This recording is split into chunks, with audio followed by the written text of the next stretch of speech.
जय हिंद दोस्तों, आज एक बार फिर से आपकी पेंडिंग रिक्रूटमेंट्स जिसमें army exam, air force enrolment, air force result के मुद्दों पर दिल्ली हाई कोर्ट में फिर से निरंतर जो सुनवाई का दौर है वो जारी रहेगा। आज फिर सुनवाई होने वाली है। हमारे बहुत सारे साथी कल से काफ़ी पॉजिटिव है और जो सकारात्मकता उनमें नज़र आ रही है, साथियों उसी सकारात्मकता की मुझे उम्मीद रहेगी कि निरंतर ये जो पॉजिटिविटी है वो बनी रहेगी। साथियों मैं आपको बता दूं कि कई सारे साथी ये सोच रहे हैं कि आर्मी एग्ज़ाम का क्या होगा, कहीं ना कहीं एयरफोर्स रिज़ल्ट का मुद्दा है उसका क्या होगा, क्योंकि कई सारे साथियों को अभी यही समझ में आ रहा है कि अभी तक तो एयरफोर्स एनरोलमेंट का मुद्दा उठा है। जी हाँ, ऐसा नहीं है साथियों, क्योंकि देखिए एयरफोर्स एनरोलमेंट के कई जो बिंदु हैं वो कल दिल्ली हाई कोर्ट में रखे गए। विशेष तौर से काफ़ी मजबूत बिंदु थे। अब इस बात को आप नोट करके चलिएगा कि पेंडिंग भर्तियों में पूरी की पूरी पेंडिंग भर्तियाँ नोट कर लीजिए।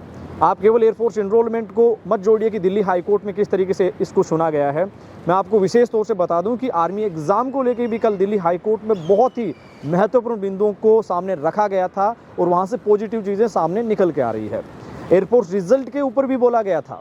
साफ तौर में अगर बताऊँ तो कई सारे लॉयर्स थे, जिसमें से विशेष तौर से अगर बात की जाए प्रशांत जी भूषण, अंकुर जी छिबर, अरुणा जी, ये तमाम जो लॉयर्स हैं इनका वाकई में जो एक तरीके से इनका अगर विधि के प्रति जो इनका नॉलेज है वो कल इस तरीके से झलक रहा था कि कहीं ना कहीं जो हम जुलाई माह से जो हम इस कार्य में लगे हुए हैं, हमेशा एक चेहरे के ऊपर उम्मीद थी कि कहीं ना कहीं सुकून की जो सकारात्मकता है वो आएगी।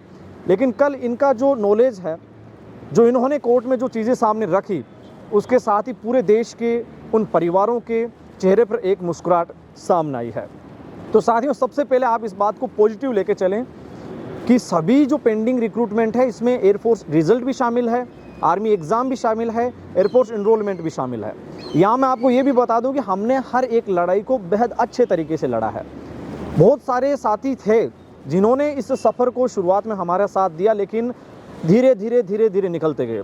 मैं अभी जिस जगह खड़ा हूँ ये राजपथ, अब हालांकि इसका नाम है वो बदल दिया गया है, लेकिन आपको बता दूँ कि इसी जगह से फरवरी में मैंने शुरुआत की थी। मेरे साथ मेरी एक हम उम्र का ऋतिक नाम का मेरा एक दोस्त था, वो मुझसे जुड़ा था और हमने जो जर्नी शुरुआत की थी, आज बड़ा ही प्राउड फील हो रहा है कि उस जर्नी में आज भी वो मेरे साथ है। और हमारे कई सारे साथी, कैप्टन अतुल सर हैं, उनका मार्गदर्शन रहा इन तमाम चीज़ों को लेके। ये सभी के सभी लोग, चंद लोग ही बचे थे जो आज इस सफ़र तक हमारे साथ हैं। मैं आपको फिर बता दूं कि आपको पता है कि सुप्रीम कोर्ट में मामला कन्फर्मली आपको बताया जाएगा। कोर्ट अगर दिल्ली हाई कोर्ट हमारे पक्ष में देगा तो सरकार उधर रुख करेगी, अगर बाई द वे किसी स्थिति में हमारे पक्ष में नहीं आता है तो हमें रुख करना पड़ेगा। इसलिए 2-3 महीने मुझे पता है कि हमें कोर्ट की जो प्रोसीजर है उसको निरंतर फॉलो करना पड़ेगा। लेकिन चुनाव इस बार हमें एकता के साथ करना है।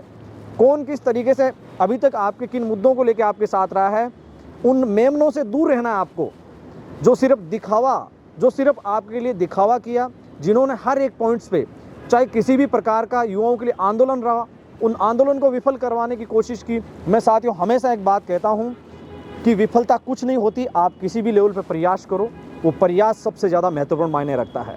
अगर आप कितना ही प्रयास करो, अगर दिल्ली में आप 100 लड़के इकट्ठे हुए, अगर कोई आपको कहे कि ये फेल हो गया, तो वो फेल नहीं हुआ, उन लोगों की नीयत फेल हो गई। जो लड़कों के नाम पर, जो उनके न्याय के नाम पर जिनकी दुकानें चलती है, उनकी नीयत फेल हो जाती है। ये सीधा और सीधा व्यंग्य हज़ार मेरे कई सारे साथियों को आज हो सकता है कि कड़वा लगेगा, लेकिन मुझे बड़ा फ़ख्र महसूस हो रहा है कि जिस मुद्दे को लेकर हमने फरवरी में जो यात्रा शुरू की थी, आज भी वो निरंतर जारी है। और जब तक हक नहीं मिलेगा तब तक चाहे अकेले रहें या कितने भी रहें, उसको छोड़ेंगे नहीं। साथियों इसी जगह से चाहूँगा इजाज़त। आज मैं मौजूद रहूँगा दिल्ली हाई कोर्ट की लाइव कार्रवाई से।